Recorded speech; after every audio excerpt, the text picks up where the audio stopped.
Thank you, Tiffany, for reminding you. Yes, you are recorded. So, any and everything you say can and will be used against you at a later date.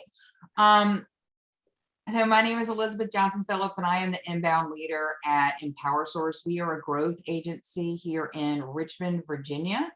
And what that means is we help small to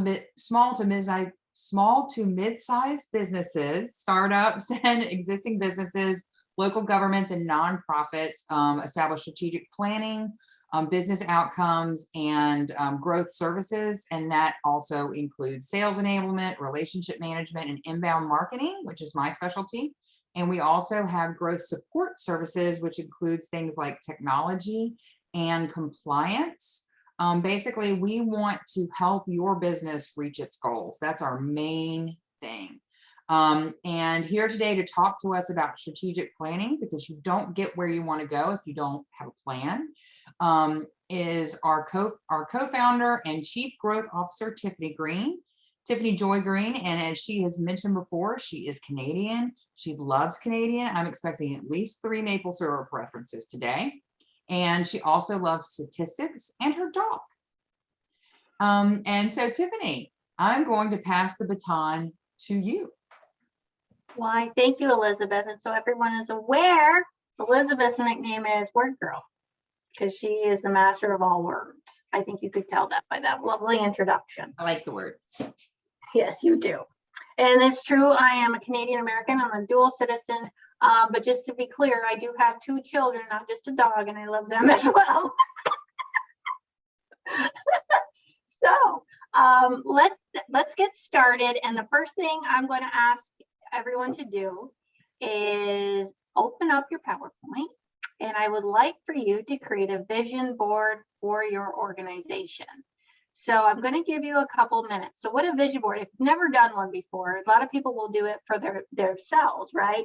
So you can think about, where do I want to be in a year? Where do I want to be in 3 years, 5 years? What does that look like? And they take images and imagery, pictures, and put that on the board. And it's supposed to, by having that vision board, it keeps you clear. It keeps that clear sense of direction of where you're supposed to go. And if you can vision it, you can manifest it and make it happen.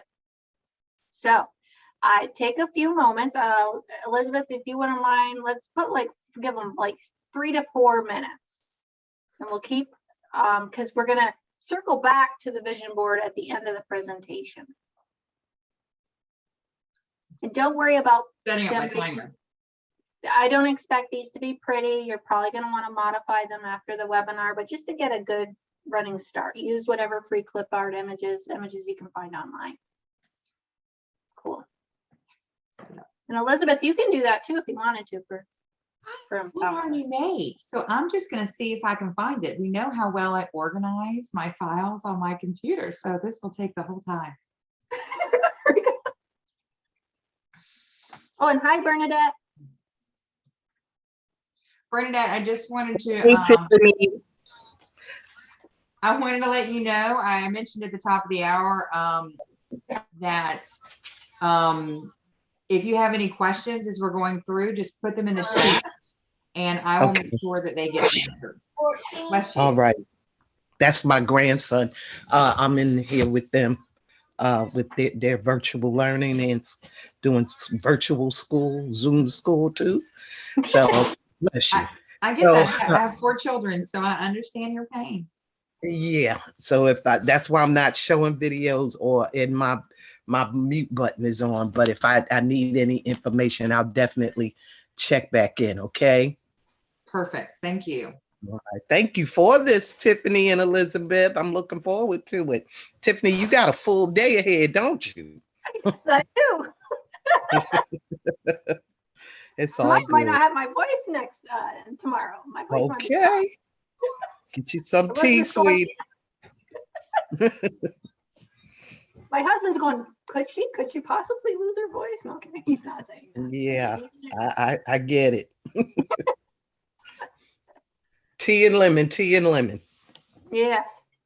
Well, for right now, I got you my coffee. Oh, okay, that'll work too.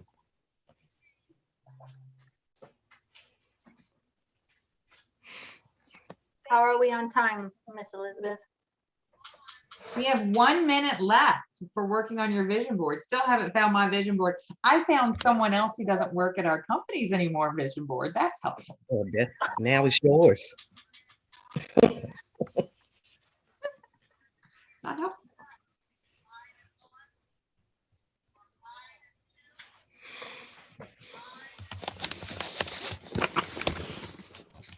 I'm gonna go in the other room because I can hear Miss Malloy, but I will be back from time to time to check on you people.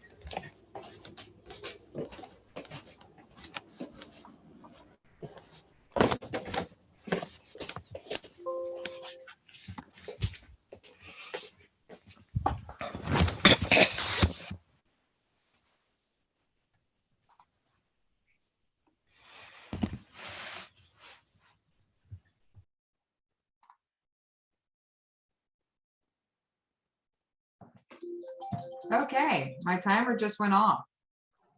Thank you. So, like I said, these vision boards, keep them up, keep it in a tab somewhere on your computer as, and we're going to circle back to these vision boards at the end of the meeting.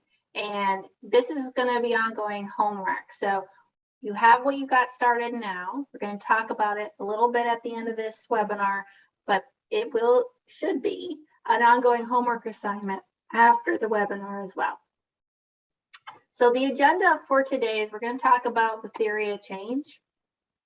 And yes, even though you'll often hear about the theory of change for nonprofits, the truth of the matter is the theory of change is actually also important for for-profits. But I believe everybody here today is, well, Candace and Leanne are both nonprofits. So I'll try to keep this tailored a little bit more to nonprofits. We're going to talk about what is a strategic plan, the 10 steps to strategic planning, because if you read any of our blogs, we like to associate steps, numbers, like an infographic. Step 1, this is what you do. Step 2, because it's easy to follow, right? And then we have, we're going to talk a little bit about a strategic plan template, what one would look like, and then I'll open the floor up for some Q&A. So when you get going with your strategic planning process, you got to really understand the number one fundamental thing, which is, why does your organization exist? Why are you here, right? Everyone here has heard of Simon Sinek and your why. What is your why? Everything, I think Elizabeth can attest to this. Like I always say, why? Everything. Why? What is the point? It's like a toddler. Because that is why you exist, should dictate every decision you make for your organization. Everything from, what do we want to do? Social media, which social media channel? Why? What is your point of doing that, right? Why, if you're going to make an organizational structural change, why are you doing that? How does that feed again back to what the overall why is for the organization? So your why for a nonprofit is to exist to meet a social need that is not currently being fulfilled. That is, in essence, the theory of change, right? Nonprofits are about goodwill, no pun intended, because you know that nonprofit exists. But a theory of change is supposed to, what kind of change, social change is being brought by this nonprofit? What gaps currently exist in government, for example? This is usually how nonprofits emerge, is because governmental entities, corporate entities, there's some gap out there that is not currently being met, and that's what nonprofits do. So that is, what is that for your organization? What is that? Whatever that is your why.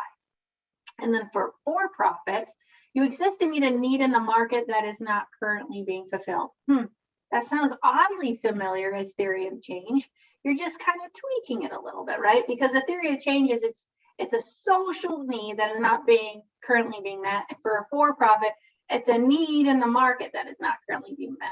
At the end of the day, a lot of times we get hung up on the term not-for-profit and for-profit, but really they're more the same than they are different.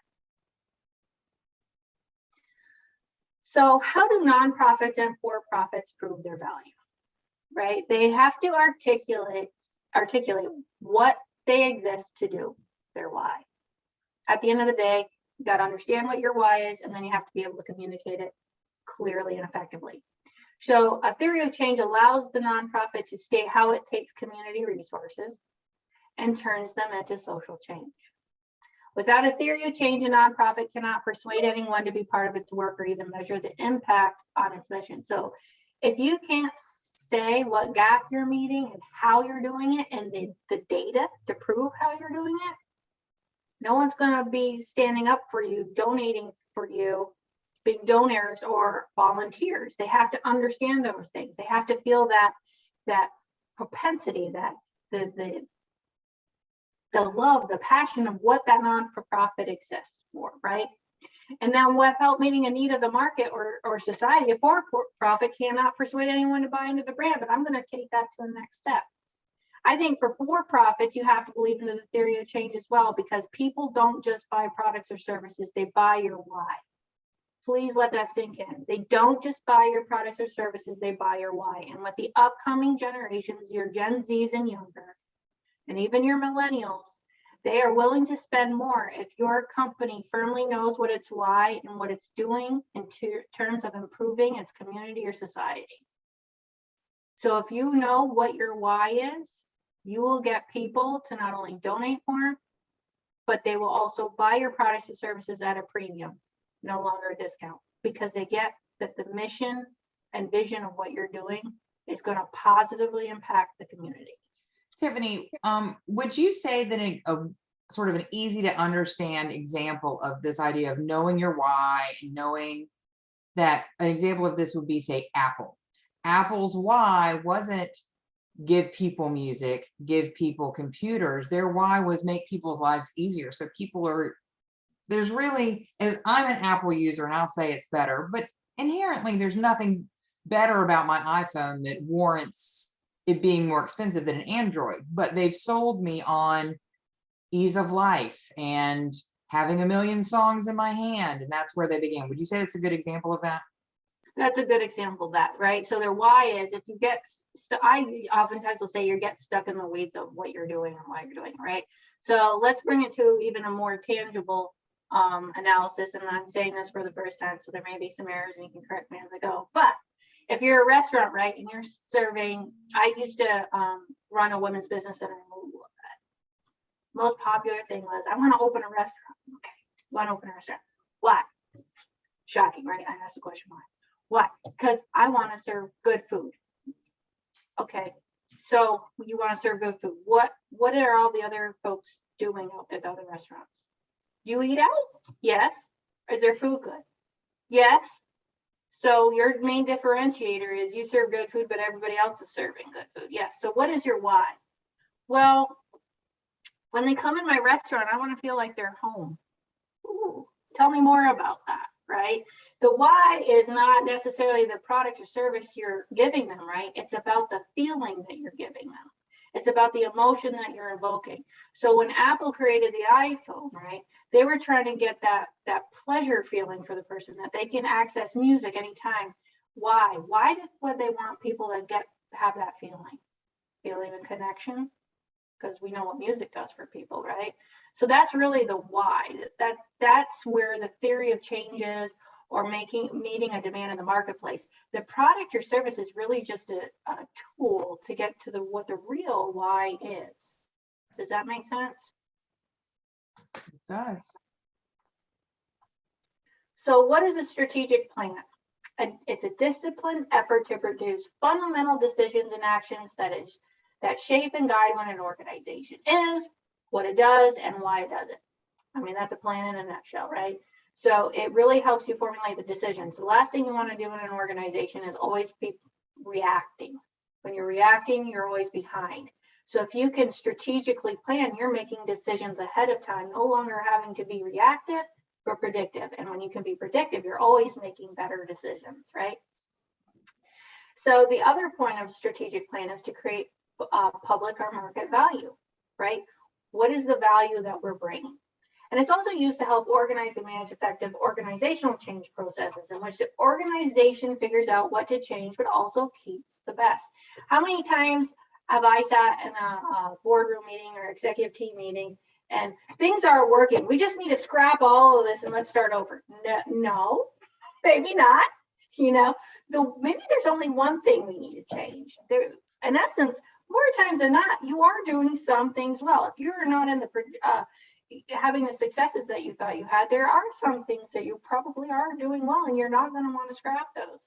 But there are probably changes that you're going to have to make. So I think when you go through this process, whether it's with your board, staff, other shareholders, it's important that if you're doing it, especially for the first time, let people know that this is only to make you better. This isn't to, you know, shake up the boat, so to speak, or create this earthquake that's going to create so much change that, you know, it's not even recognizable anymore. No, this is just to help everyone operate more efficiently.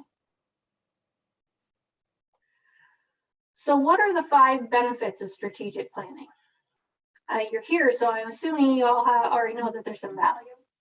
But it's the promotion of strategic thinking, acting, and learning, right? So again, it's going back to what I say, the predictive mindset, not just reactive, right? Because without a strategic plan, you're always going to be reactive. And when you make a decision in the moment without fully taking into consideration everything, oftentimes it's a gamble. Are you making the right decision or are you not? I feel like you just described my parenting.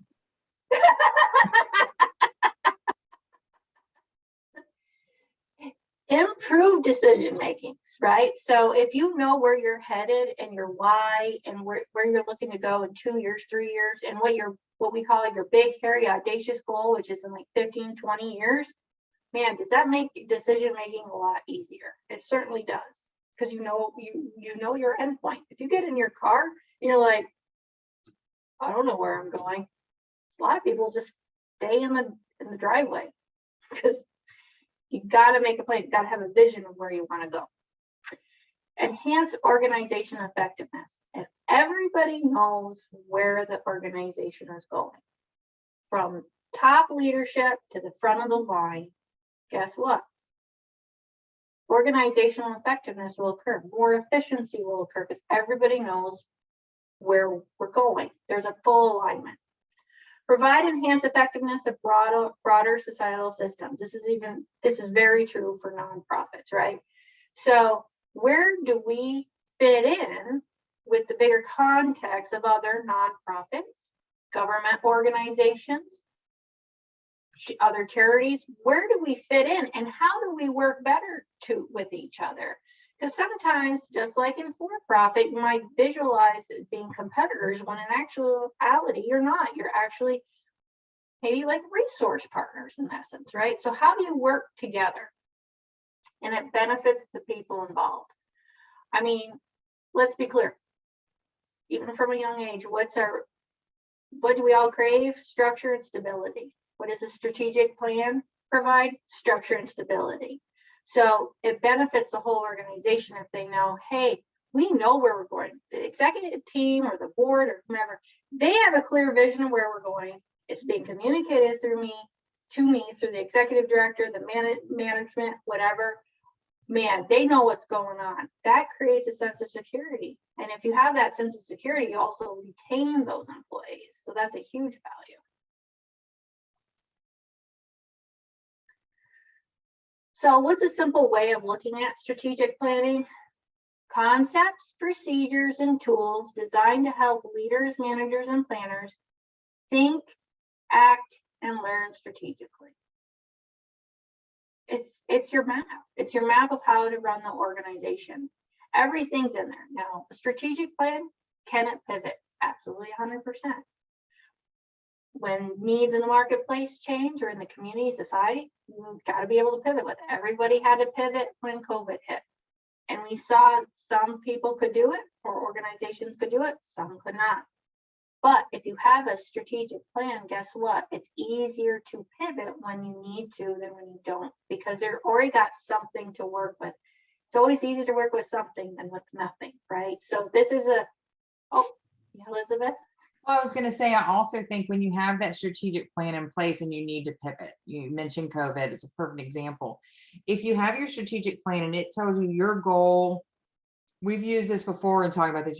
If I was taking my kids to Denver on a road trip, if my goal is to get to Denver, first of all, this is a horrible thing, but in the car with my 4 children, but we have to get to Denver. If I get to St. Louis and suddenly what is it, 95 that goes up? I don't know, whatever road it is that gets you that way. It's closed. Now, if I don't have a strategic plan, if I don't know that I'm headed toward Denver, then I could end up in Texas. But if I have that strategic plan in place, okay, then I know that I might need to go up towards, oh my gosh, I failed 5th grade. North, Chicago, Illinois, Indiana, somewhere. I need to go up rather than through Missouri and Kansas. I need to go that way, or I could go down, but I could still end up in Denver. I just may have to take a different path. So being able to pivot within a strategic plan, make sure you're still going to end up with the correct destination. In your example, see how important the strategic plan is, because Elizabeth could have ended up in Pittsburgh. Without it. No, that's Pennsylvania. That's the wrong direction. I know that one. Thank you, Dunder Mifflin in the office, for telling me what's in Pennsylvania. Yeah, you'd be like in New Mexico. Wait, why is it all sand? Like, what's going on? Yeah. I was told there would be mountains. So with strategic planning, what you want to look at, there's a formula, right? You got A, B, and C. So A tells you where you are. You always got to evaluate first where you are, right? So what are your current mission and mandates that you have to follow? Your structure and systems, your communications that you have in play, your programs and services, your people and skills, your budget, your support. So that you got to evaluate all that before you can to know where you need to go, right? So you look at your mission and vision values and you go, okay, but where do I want to be? Where do we want to be? So that is mission and mandates. You still got to evaluate that. All the same things. So where do you want to be? What's different between where you are and where you want to be? Because the things that are helping you get to where you want to be, you keep. The things that are not helping you get to where you want to be, you got to remove. Those are the changes, right? But here's the most important part. Maybe not the most important, but it's very integral. You can have the best strategic plan in the world, but if you don't have an action plan, you don't implement it, it's certainly not going to happen. So you got to evaluate how you're going to get there. You have to have all the, wait a minute, I'm getting messages. Okay, Elizabeth, it's okay if you want to speak to this. Are we going to have to send another invite? I don't know. Zoom just told me we only had 10 minutes left, and I know that our plan shouldn't have that effect, but I don't know. Okay, so well, let's say, folks, if for some reason we get out, because we should have it for the full hour, if Elizabeth will send another link so we can finish up. Okay, does that sound fair? Okay. So thanks Bernadette. So for the how to get there, you got to look at your strategic plan, number one. You have your IT and your HR plans, your communications, your hiring and training, your restructuring and reengineering, and your budget allocations. So that's the implementation piece of the strategic plan. But first, A, where you are, B, where you want to be, and then C, how do we get there? So a lot of times when you look at strategic planning, nonprofits look at things a little bit differently than a for-profit in the sense of the political, right? So private business usually follows the rational planning model, but public and nonprofit organizations will typically follow the political decision-making model. So for-profit, the making of the decisions tends to be a little bit more black and white, yes or no, simple, but for a nonprofit, it gets a little bit more sticky. So the political decision-making model works out consensual agreements on what programs and policies will best resolve key issues, right? You got to develop more consensus, and you got to work with people that may be outside of your organization that you may be partnering with to fulfill these gaps that exist in society. The rational planning model can be used to recast the consensus in the form of goals, policies, programs, and actions. So when you look at this in terms of what does it look like? The rational planning model looks like this. You got a goal, you set your policies. Okay, based on these policies, we're setting up these programs. Based on these programs, these are the actions we have to take. Really cut and dry. Seems really simple, really easy, very pretty. Let's commend Elizabeth on the pretty graphics with the stars. And then for the political decision-making model, that's a lot of overarching, right? Everything is connected. You have one issue, and that goes to the next issue. What policies and programs? There's more general policies. There's the most general policies. It's the political game, right? There's more of a politics. Now, I can argue that for a for-profit, yes, there's politics, but for nonprofit, there just tends to be more. So that's why it looks a little bit more confusing. So, like I said, we like our steps here. So let's start talking about the 10 steps to strategic planning. The first thing is, it's kind of a simple one. It can be complicated. Initiate and agree on a strategic planning process. Okay, well, who's going to do it, right? Who's going to be part of the strategic planning process? And I've been asked this question before. Who should be involved? Should your board be involved? If you're for-profit, should it be like an executive team? Who's involved? Well, usually you set up a strategic planning committee. The committee should include people from your board. Does it have to include your entire board? No, but it should include some people from your board.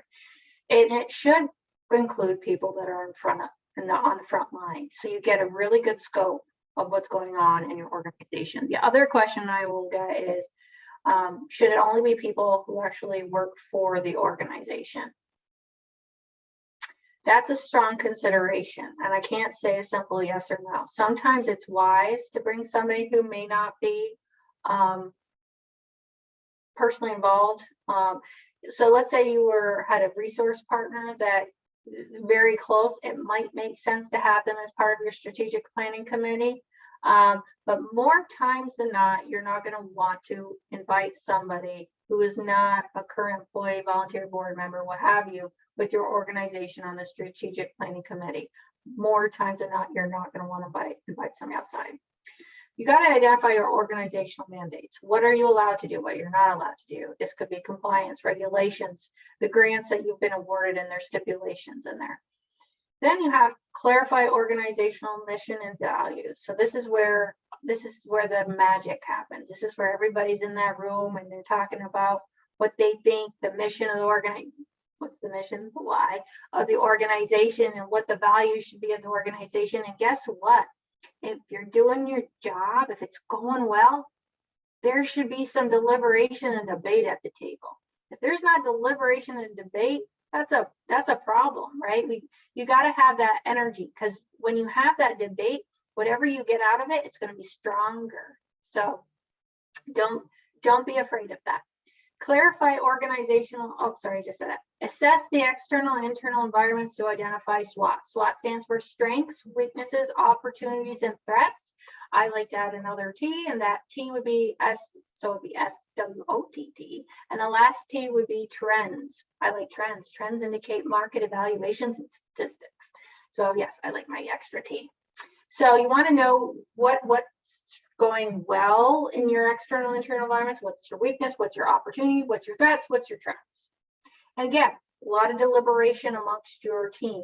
This is another good opportunity to maybe do some survey analysis or focus group, or however you want to do some market research to figure out, maybe from your internal team, possibly externally, what they perceive you're doing well, what you're not, because you might have some blinders on. So it's a good opportunity to open that up. Identify the strategic issues facing the organization. Okay, so what are your stumbling blocks? A lot of times with nonprofits, I hear strategic issues facing the organization. We're funded by a grant. If that grant goes away, we're done. We don't have enough employees. How do we actually do our why if we don't have employees? Some of these are some often, and how do we avoid burnout from volunteers, the board, the executive director, when there's not enough employees? Are you getting any more messages, Elizabeth? You're on mute. It's giving me a countdown, which isn't stressing me out at all. I'm at 2 minutes and 14 seconds. So I'm trying to figure out. Okay, so why don't we send everybody a link now and we'll jump on the new link? How does that sound? So that way I don't get cut off, because I don't want to go over the next 5 of the 10 and then get cut off, just to be safe. It's telling me, according to the Google, it's telling me that I can extend it from the meeting. Okay, you want to give it a try? I'm leaving it up to you. We've never encountered this before, but Oh, it's saying, Zoom's telling me I'll just restart the same meeting, same ID, same link, and everyone can rejoin again. okay. Yeah. So if it closes down, just join the same link that's in your email. I think that's going to be the easiest for everybody. Okay. I am not having to. Does it, if you wouldn't mind, just so we know that everyone heard that and understands it, could you just like say, Okay, there you got go, it. Vernon. Thanks. Yeah, we got a thumbs up. Perfect. Sounds good. Okay. Cool. Okay. So for step 6, we got formulate strategies to manage the issues. So if you know of upcoming issues, and we can all predict what issues could be coming down in the future, this is where you formulate some strategies to resolve those issues. Then you have to review and adopt the strategies of strategic plan. So this is where like the board or the executive team actually vote and say, yep, we're reviewing it, we like it. Now 8, establish an effective organizational vision. Now, typically you do this toward the end. Some people want to do this up front, but once you get through all this, you have your vision a little bit more clear. And then 9, develop an effective implementation process. Again, can't stress enough how important the implementation is. You can have a fantastic strategic plan, but if you don't have an action plan to actually carry it all out, it's not going to happen. And then lastly, reassess the strategies and strategic planning process. This is a living and breathing document